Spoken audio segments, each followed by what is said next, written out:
Добрый день, уважаемые зрители и слушатели. В очередной раз Александр Фролов нашел время заскочить к нам в студию, и мы решили припомнить, что у нас было веселого в энергетике и вокруг нее за то время, которое прошло с нашей предыдущей встречи.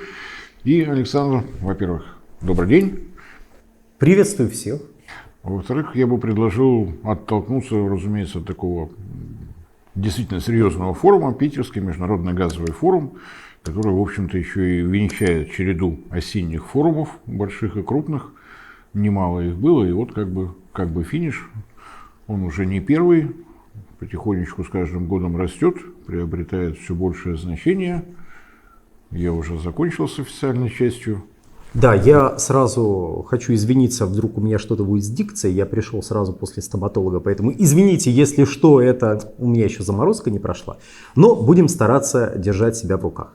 А по поводу Питерского форума, действительно, это одно из таких топовых и притом завершающих мероприятий, в принципе, начало.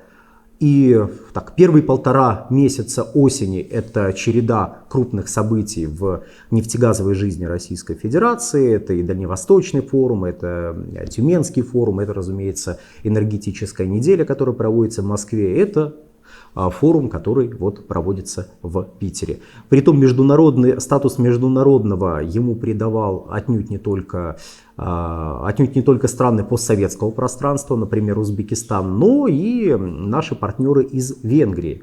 Опять же, мы тут... в одиночку заменяет весь Евросоюз. Ну, фактически, да. Венгрия заменяет Евросоюз и немножечко троллит своих партнеров, в том числе партнеров с постсоветского пространства, представители которых почему-то не приехали на Питерский газовый форум. Вот, но об этом далеко. Ну да, мы об этом пару слов скажем чуть позже, а пока заметим следующее. Мы вот с Борисом перед записью успели ознакомиться с, понимаете, осень.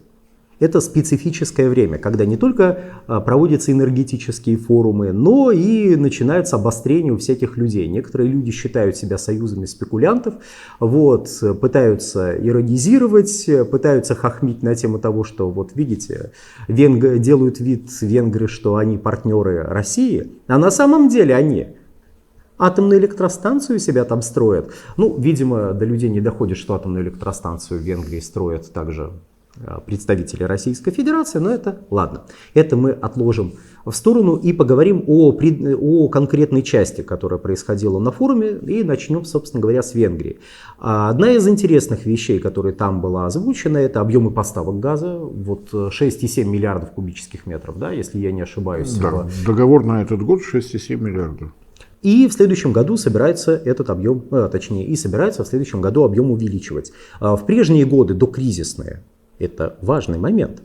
В прежние докризисные годы Венгрия потребляла порядка 9 миллиардов кубических метров российского газа. И, соответственно, у нее были соглашения с 2022 года о поставке части газа через украинский коридор, а второй части 50 на 50 через турецкий коридор.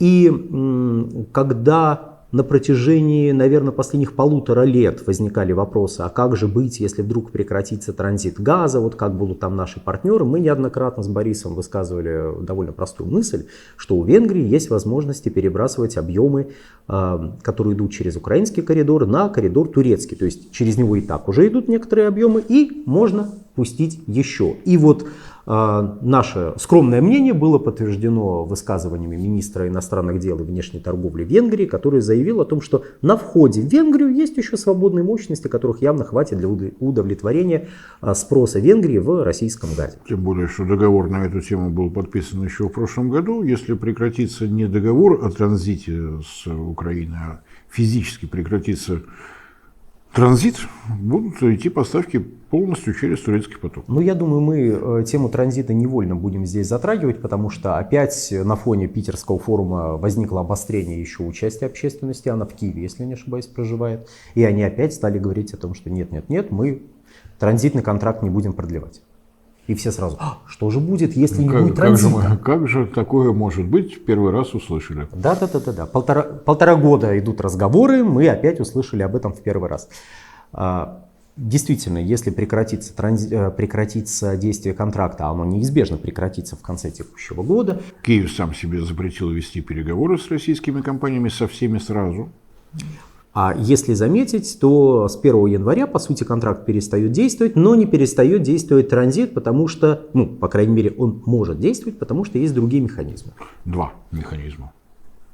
Целых два, потому что один связан с тем, что Украина подписала договор об ассоциации с Европейским Союзом, и, соответственно, она может перейти на европейский режим использования своей газотранспортной системы, проведения регулярных аукционов на транзитную мощность, на разные объемы, на разные сроки.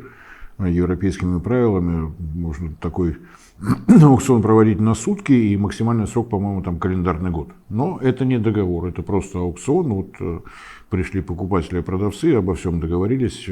После того, как молотком по столу стукнули, кому-то отдали денег. Там, ну, кого увидели, тому и отдали. Так это обычно бывает. Ну, это... Если что, это выглядит не так, как в фильме «12 стульев», когда они пришли на аукцион, где мебель продавали. Нет, это электронный процесс, то есть никто молотком не бьет, но... А зря, надо было бы стукнуть. Это Ну, ладно. Кого-то, куда-то, как-то. Но мы не будем. В Европе это правило придумали, потому что в Европе огромное количество поставщиков, они всегда на этом аукционе конкурируют, и очевидно, что вот вход с восточной стороны в украинскую газотранспортную систему, здесь огромное количество поставщиков, например, «Газпром». Кроме того, «Газпром Экспорт». Я, кстати, возражаю. Ну какой же «Газпром»? Фактически «Газпром Экспорт», «Газпром Экспорт», «Газпром Экспорт» и еще немножечко «Газпром Экспорт». Ну их много. Очень много, да. Часть «Газпром Экспорта» поставляет туда, а часть сюда. Ну, в общем, масса заказов. То есть можно объехать вот так, но тогда все равно возникает чисто юридическая коллизия. Для того, чтобы участвовать в вот таких аукционах, поставщик должен подписать договор с оператором газотранспортной системы. То есть межоператорское соглашение, так называемое, а здесь у нас вот Киев сам себе запретил. Возникает проблема. Но есть еще один вариант, еще более интересный, более изощренный. Мы его видели на примере Венгрии, мне кажется, мы видели. В Венгрии и нефтяной трубы. Некий запрет на поставку нефти «Лукойлом» был введен в Киеве, и у Венгрии ушло почти 2 месяца на то, чтобы согласовать, что это уже не нефть «Лукойла», это венгерская нефть. Вот сразу на входе на территорию подконтрольную Киеву сразу венгерская нефть.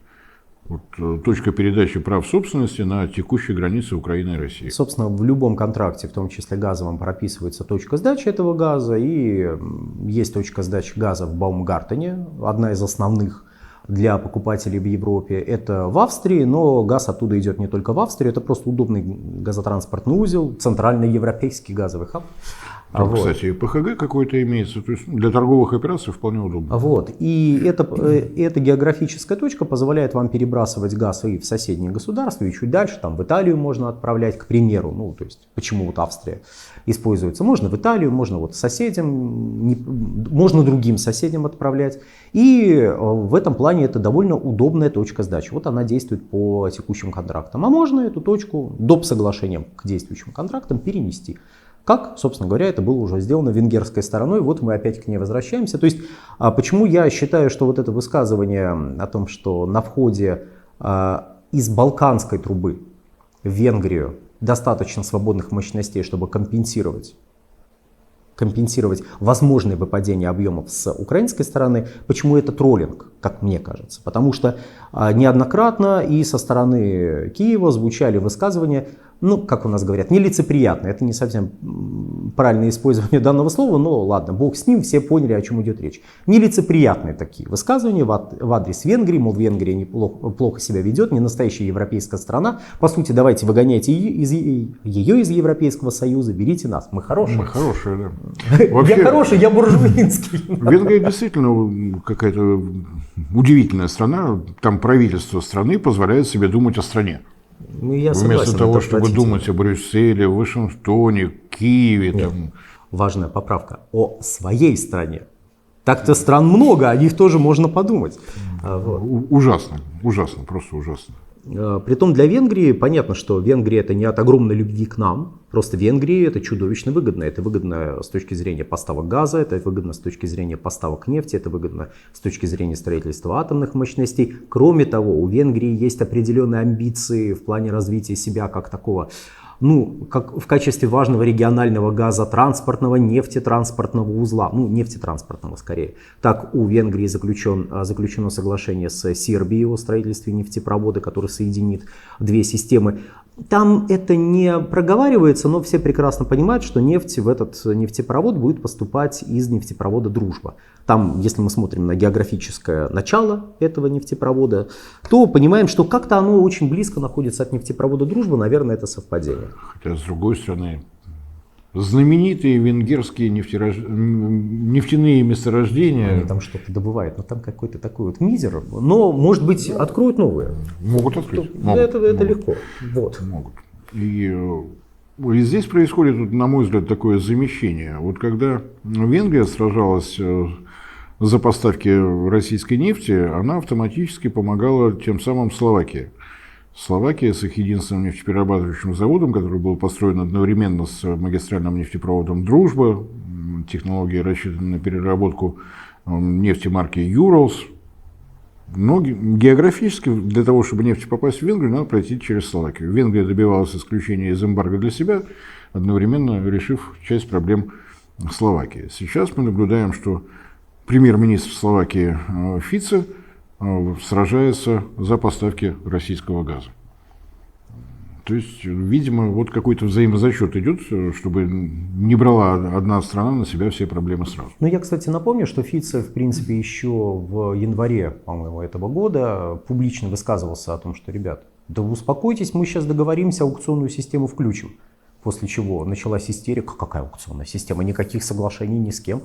Ну, правда, все эти истерики мягко обходили вопрос, а если точка сдачи будет перенесена, а если это будет уже не российский юридический газ, а там, компании ОМФАО, компании, ну, условно говоря, МОЛ, ЭНИ или еще какой-нибудь. Нет, такого быть не может.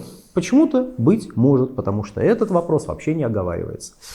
Вот. То есть... Ну и чтобы закончить про это странное государство, физически уже организован действительно реэкспорт газа, то есть в подземные хранилища газа на территории Восточных Кресов, Львовской области, извините, оговорился, это оговорка, не более того, газ может прийти из Европы.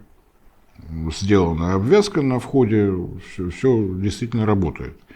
Но это работает только вот там, где расположено подземное хранилище газа. То есть, грубо говоря, Львовская область в любом случае будет с газом. А вот если говорить о маршруте Уренгой-Помара-Ужгород, то по территории подконтрольной Киеву проходит сейчас около 900 километров. Давление организовывают компрессорные станции в направлении с востока на запад. Если газ из России перестает поступать, то, соответственно, возникает вопрос, что будет в этой трубе. Давление просто упадет. Напрямую от Уренгой-Помара-Ужгород обеспечивается газовое снабжение 44 населенных пунктов в центральной и восточной Украине. Соответственно, нет давления, нет газового снабжения. Поэтому вот эти ужимки со стороны всевозможных киевских политиков о том, что не нужен российский газ, ну, в таком случае возникнет техническая проблема. Поставить новые компрессорные станции, внедрить их в систему, заказать их где-то надо и так далее, и так далее. Это года 2 работы достаточно плотные. На складах компрессорные станции не стоят, они индивидуальны, так скажем. Их надо достаточно много, они там, по-моему, каждые 100 километров стоят. Или... Ну, у них они стоят почти каждые 100 километров, но при большом желании можно 150-200 ставить. Нет, если постараться, можно как компрессорную станцию портовой на 1200 километров, ну, конечно, 150-200. На это, по самым скромным прикидкам, надо года 2, отопительный сезон наступает вот сейчас. Вот если держать все это в голове, что на самом деле это и Киеву надо, и не только Словакии, но и, собственно говоря, Австрии, что если Венгрия свои проблемы решит, то как решать свои проблемы Австрии, не очень понятно. Но и Киеву это надо, поэтому мы смотрим вот на эту игру нескольких актеров, ну и что нам, собственно говоря, остается только аплодировать или освистывать, кому как больше нравится. Сиерто, надо заметить, довольно последователен, как и все венгерское руководство. Глава внешнеполитического ведомства, экономического и внешнеполитического ведомства одновременно. Венгрия посещает все топовые мероприятия и экономические, и энергетические в Российской Федерации. Это питерский, по-моему, на Дальневосточном, на Восточном экономическом форуме он был, собственно говоря, вот на перечисленных ранее энергетических мероприятиях. То есть и везде он довольно последовательно высказывает простую мысль.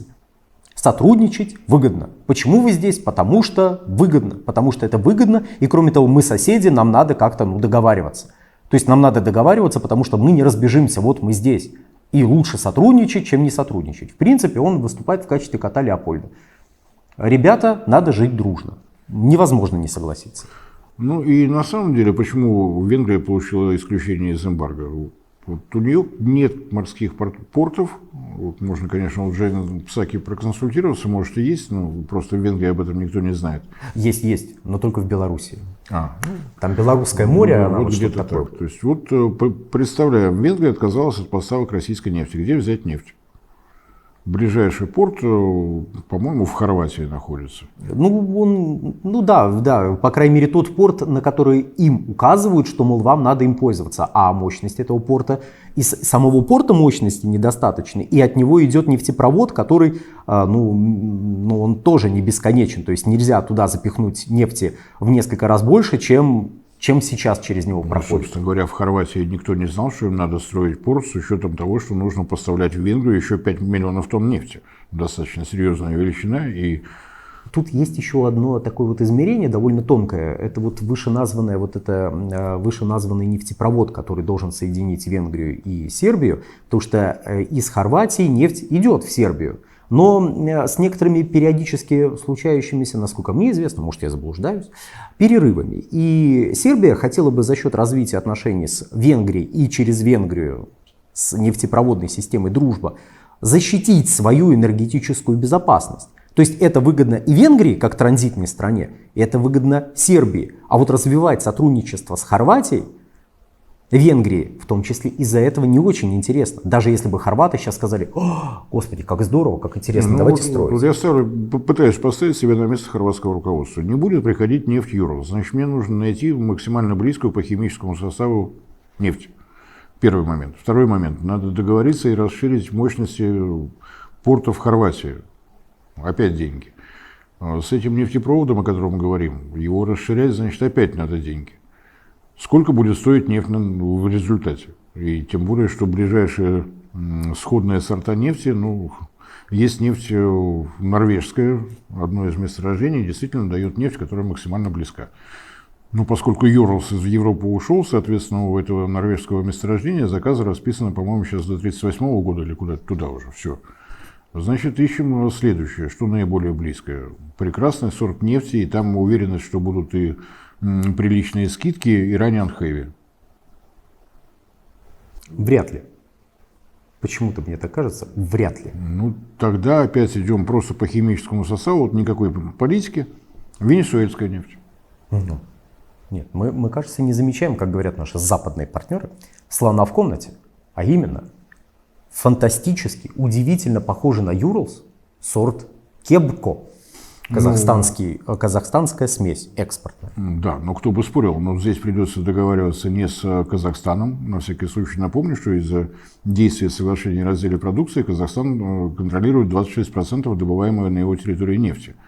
Значит, нужно идти по кругу по всем европейским и американским компаниям, которые сидят на месторождениях в Казахстане, и пытаться договариваться с ними. То есть вот у вас есть постоянные клиенты, а вот мы. Какой будет ответ? Хорошо. Предложи по более выгодные условия, мы и тебе привезем. Вопрос, сколько же будет стоить нефть в этом случае и удастся ли загрузить свои нефтеперерабатывающие заводы? Правда, вопрос, мы привезем как? Через Белорусское море, как обычно. Через Белорусское море разве что. Там, в принципе, есть, конечно, возможности как раз через Белорусское море провести. Это, если что, есть возможности из Казахстана до нефтепроводной системы «Дружба», соответственно, через Белоруссию, в районе Мозыря, там «Дружба» делится на северную и южную ветку, то есть можно довести каким-то... А можно, конечно, как обычно, Черным морем, тем более, что Венгрия и Черное море, они же взаимосвязаны. Напрямую. Если повыше забраться и бинокль, то можно увидеть Черное море. Да. В хорошую погоду. Так что Венгрия исключение из правил Евросоюза добивалась совершенно не напрасно, и у нее аргументы оказались такими, что Еврокомиссия не смогла ничего придумать. Она время от времени говорит, что найдите альтернативных поставщиков. Но можно то же самое говорить Словакии: найдите альтернативных поставщиков газа. Словакия и Чехия — единая газовая система с советских времен, со времен существования государства Чехословакии. Здесь понятно.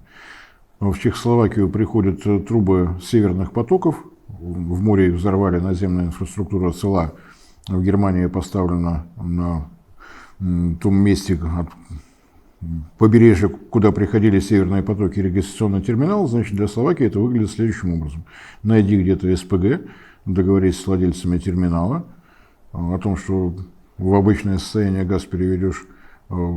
Наземное продолжение северных потоков в сторону Чехии принадлежало «Газпрому», Германия украла. Значит, договаривайся с германским государством о том, что транзитные услуги нужны, заплати немножко, потом заплати немножко Чехии.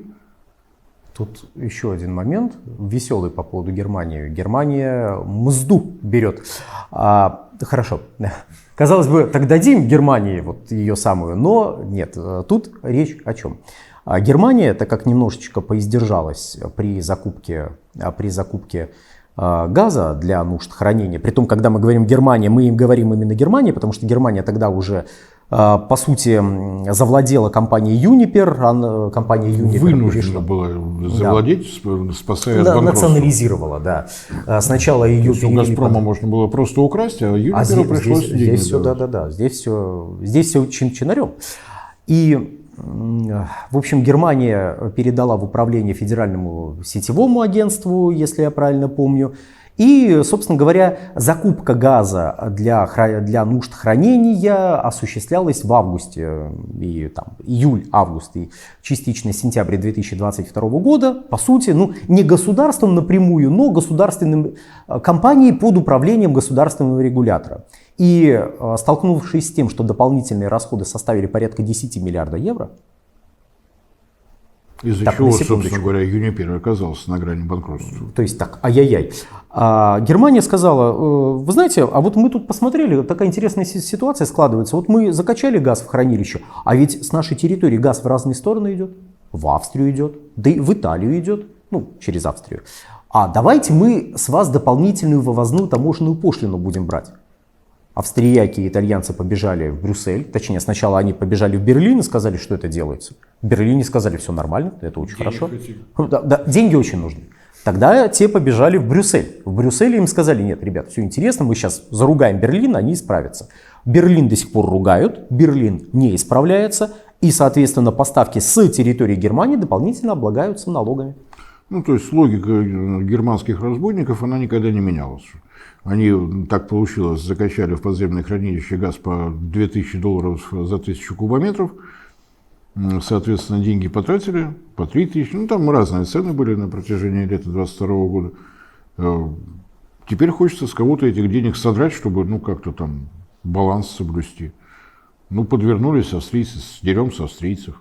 Австрийцы чем-то недовольны, хорошо, будем в ближайшие 10 лет ходить в суд, но при этом сдирать деньги. В этом плане вообще мне очень нравится подход, который у нас культивируется в стиле Европа. Коллективный Запад. Нет, в качестве упрощения можно этот термин использовать. Но когда ты смотришь, какая грызня там сейчас идет, конкретно сейчас, вот в данный момент, эти пытаются заработать за счет тех, эти пытаются путем нечестной конкурентной борьбы, хотя границы честности, они в данной ситуации размываются, немножечко там поглотить вот эту компанию, немножечко забрать вот этот заводик, и волком смотрят на некоторые соседние компании, которые слишком хорошо живут, а надо бы им помешать. А давайте мы сделаем так, чтобы нефтяные поставки из России в Венгрию прекратились, компания, мол, разорилась бы, а мы купим эти заводики, ля-ля-ля, говорят, какая-нибудь условная компания «Орлен». Это условно говоря про компанию «Орлен», хотя, я думаю, она была бы не против. Европейская стая товарищей себя прекрасно чувствует в обычной естественной среде. Вот. Но по поводу их судьбы высказался глава «Газпрома» во время такого большого выступления. Там по какой-то причине стали его спрашивать про судьбу европейской экономики. Он сказал, что все плохо. Но тут не надо главу «Газпрома» слушать. Тут нужно слушать Евростат. Открываем Евростат, открываем статистику по по индексу промышленного производства и видим, что да, действительно хуже ситуация, чем в эталонном году, а эталонный год это 2021. Самое смешное, что если бы в качестве эталонного взяли какой-нибудь 2008 год, то ситуация была бы еще хуже, потому что падение относительно 2008 года, относительно апреля 2008 года существенно больше, чем относительно 2021 года. Ну, вот как-то так. Ну, что еще о Питерском форуме? Рассуждать, как там, что в Европе, тот же Евростат отразит такой показатель, на мой взгляд, синтетический, потребление электроэнергии. Если брать итоги 2023 года, за 2 года, с 2021 по 2023, падение на 9%. После этого говорить о том, что у нас по-прежнему растет ВВП, ну, можно, конечно, а мы будем делать вид, что мы этому верим, и все будет хорошо. Но это, опять же, средняя температура по больнице. В Европейском Союзе 27 стран, где-то получше, вот как, например, в Германии, где-то похуже, потому что если сравнивать с прибалтийскими тиграми, в Германии хорошо. То есть надо правильную точку отсчета. Вот как Да. Евростат выбрал эталонный год, и по сравнению с этим эталонным годом все неплохо. А если выбрать другой, все будет гораздо хуже. Кстати, может быть, тогда индекс экономического развития мерить в Латвиях?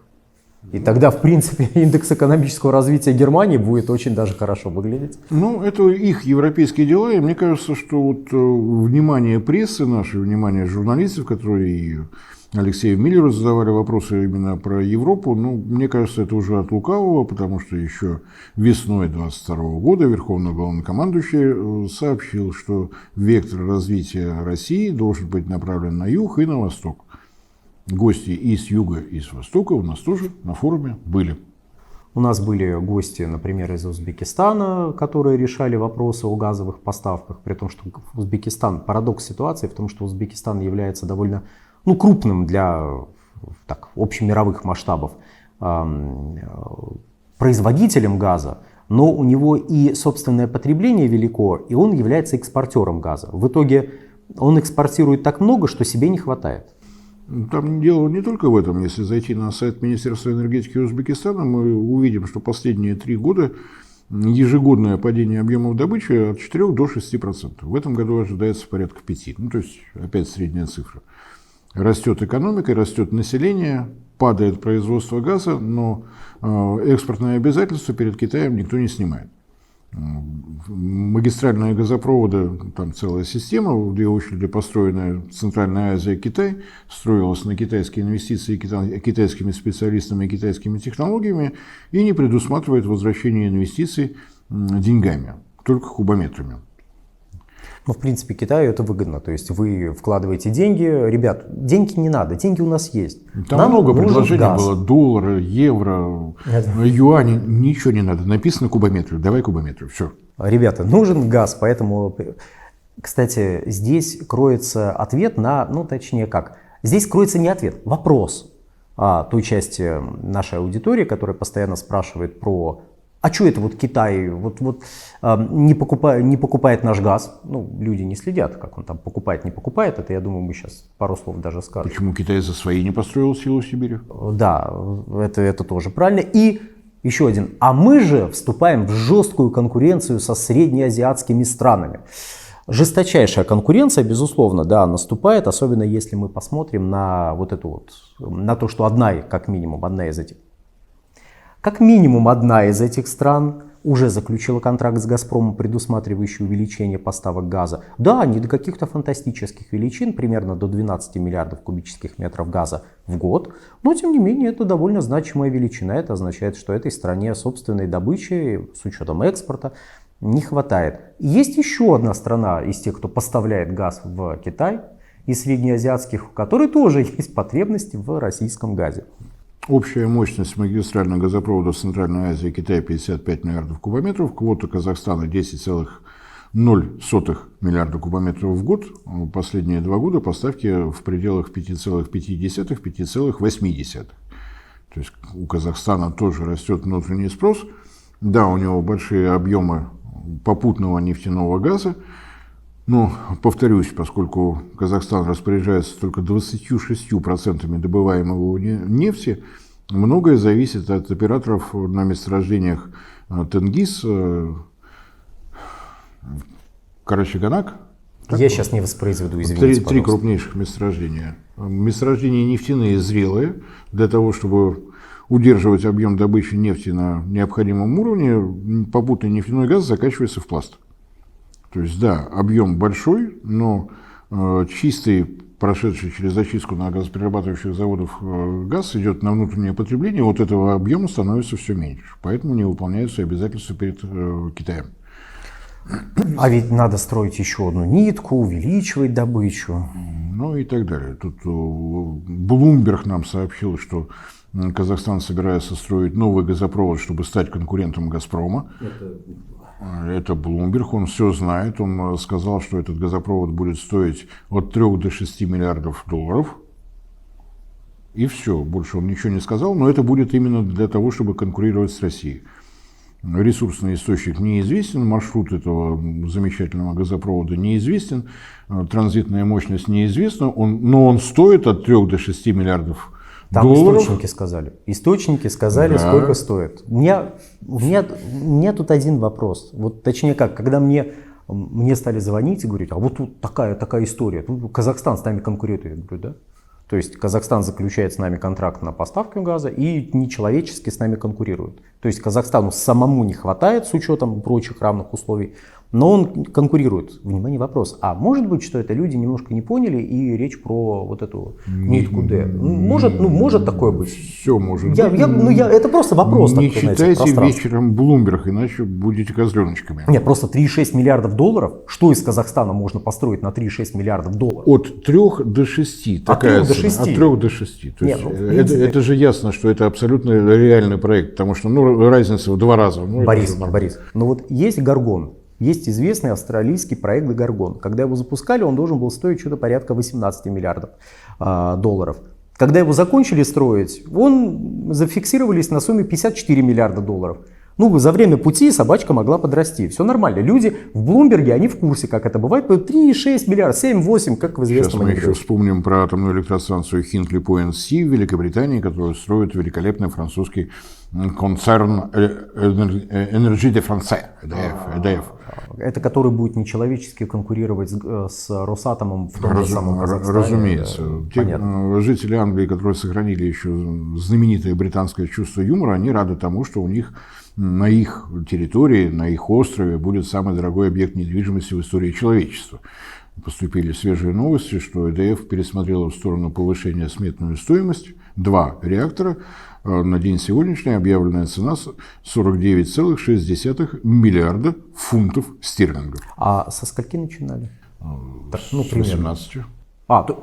Видите, заколдованное число 18. Вот как-то не заявляешь 18. В принципе, мне кажется, это какая-то история, как с Дэвидом Кэмероном, который «Титаник», когда шел снимать, он занижал все расходы. И уже по ходу дела говорит, ребята, знаете, все обойдется дороже. И все хватались за голову. Правда, «Титаник»-то собрал денежки.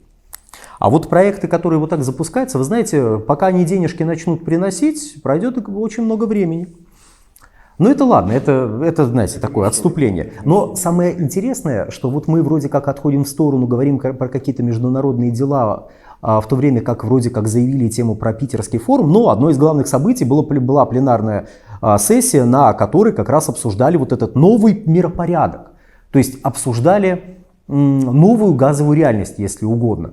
Поэтому... Алексей Миллер так и обозначил. У нас на глазах формируется новый газовый макрорегион. Южная Азия, Центральная Азия, Кавказ и Юго-Восточная Азия. И Северо-Восточная Азия, потому что Китай тоже Северо-Восточная Азия. Если посмотреть, то вот давайте на Индию так глянем. Вот Индия – это страна, которая на протяжении минимум лет 15, если не больше, периодически подбегала к «Газпрому» и говорила: «Газпром, а мы можем построить трубу?» И в «Газпроме» пытались объяснить, что, ребят, вы знаете, география, горные перевалы, масса границ, сложности такие, что построить можно. То есть можно построить? Можно. Но стоить будет примерно вот столько. Говорили в Индии, нет, так не надо. И уходили дальше думать. Потом возвращались, говорили, а можно вот теперь построить трубу? И там Все та же география была, все те же границы, все те же сложности, дорого. Но сейчас открываются новые возможности, пока еще немножечко виртуальные, безусловно. Возможности, связанные со своповыми операциями с Ираном, возможности расширения поставок через ТАПИ. Кстати, где он?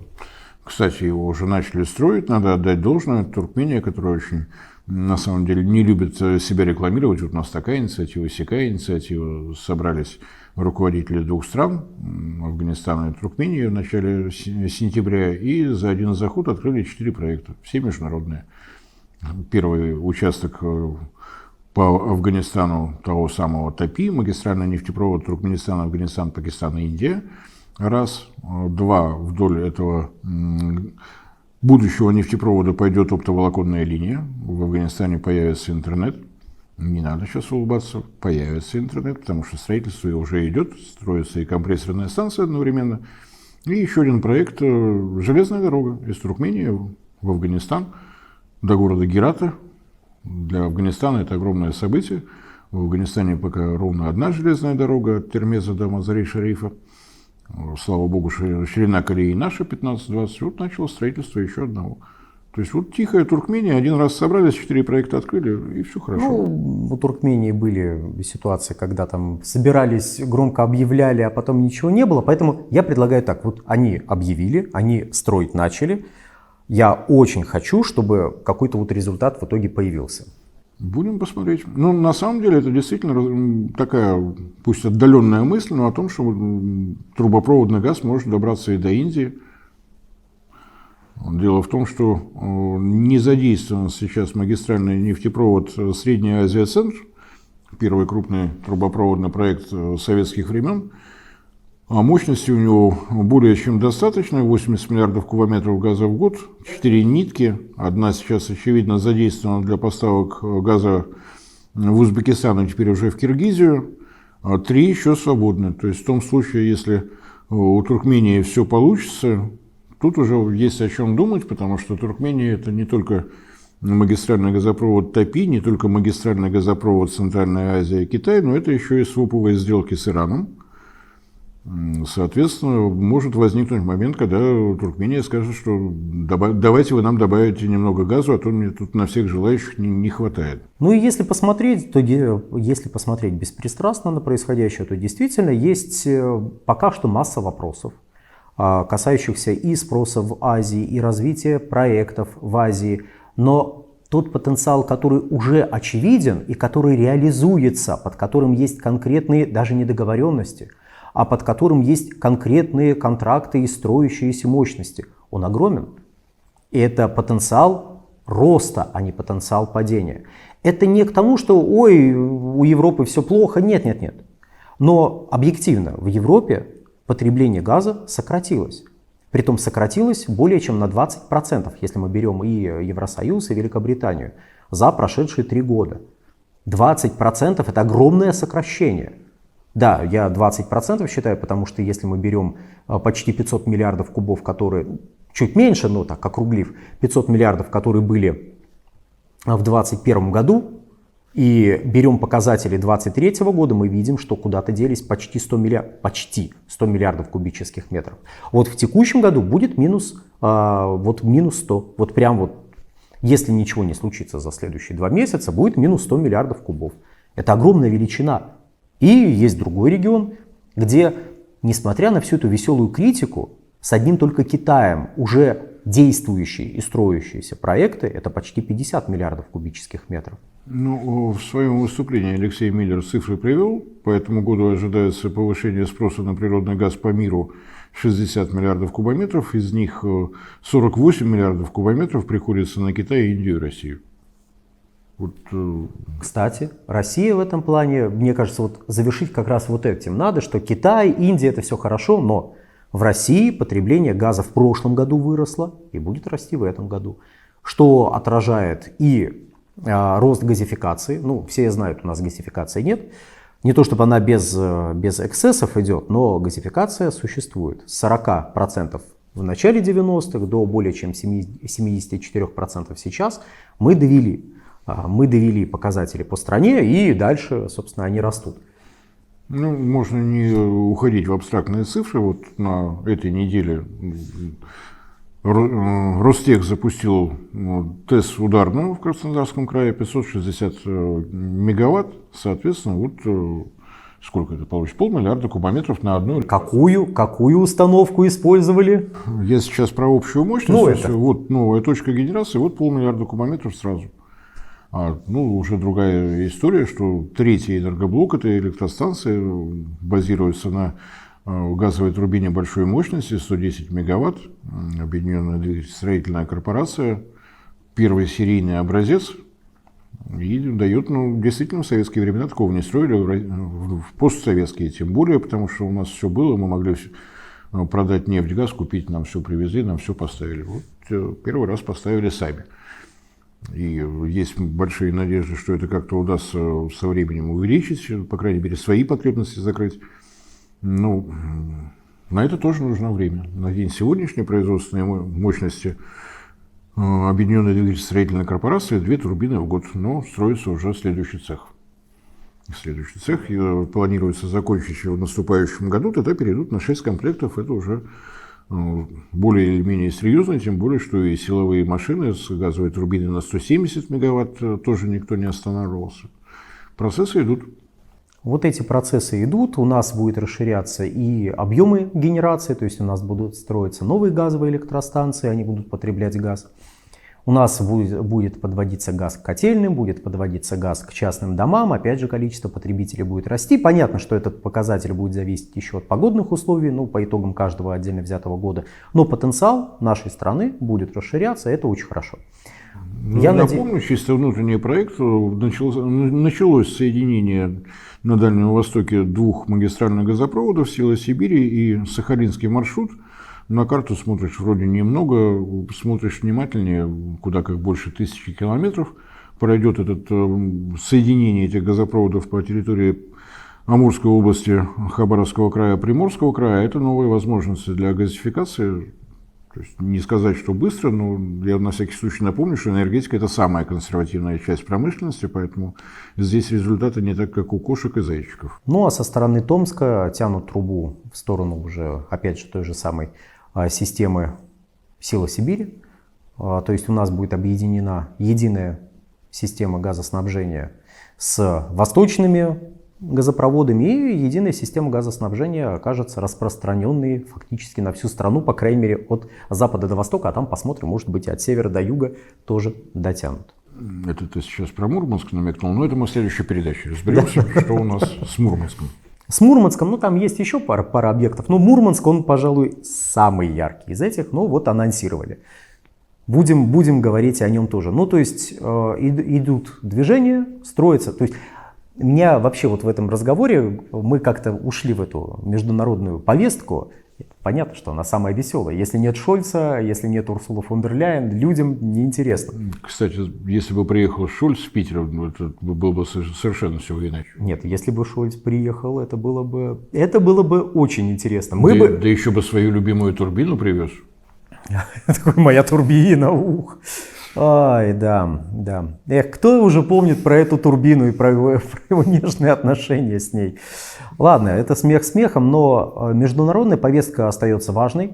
Международная повестка обеспечивает нашу газовую отрасль, в том числе якорными проектами, которые позволяют расширять газоснабжение дефицитных и малозаселенных регионов с большими расстояниями между населенными пунктами. Это очень важно, и малой плотностью населения, со сложными природно-климатическими условиями, как температурными, так и условиями, связанными с сейсмической опасностью. У нас хронометраж поджимает, но на Питерском форуме Якутия подписала 2 новых газовых соглашения.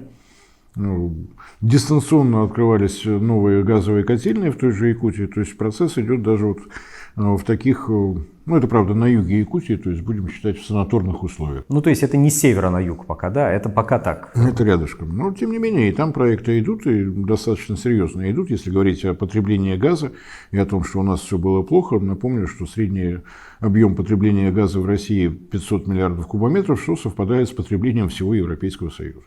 Это по поводу юрия, полимеров. Всей Европы уже даже не Европейского Союза. Да, Да? после того, как успешно прошла программа сбережения, вот мы же помним программу сбережения, когда Урсула фон дер Ляйен сказала, что надо экономить газ. Да, и только после этого, хотя заранее, все стали экономить. Но ладно, это как-нибудь в другой раз, если представится возможность, обсудим.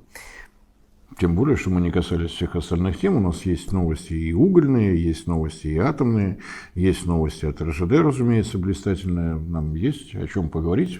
Предлагаю встретиться тогда сразу на следующей неделе и вот это все прямо обсудить в режиме нон-стоп.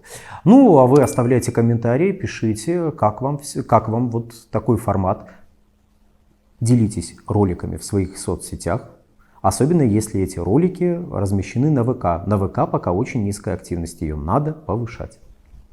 Всем спасибо за внимание, всем всего доброго. Всего хорошего.